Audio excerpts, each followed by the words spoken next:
طبقنا اليوم طبق من اختراعات ابو عاكف، سمبوسة المكرونة بالأجبان. طبق جديد جربوه، كل عام وانتم بخير. مقادير سمبوسة المكرونة بالأجبان بخلطة واختراع ابو عاكف السري لرمضان المبارك كالتالي.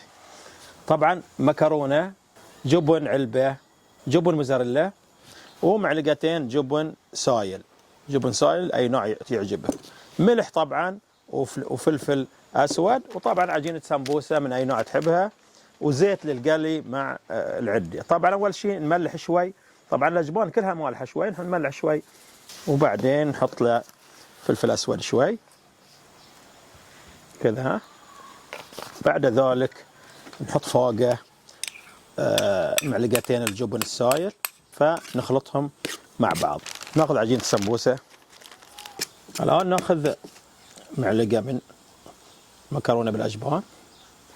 طبعا خلاص حمى الزيت، نحط السمبوسة الجميلة.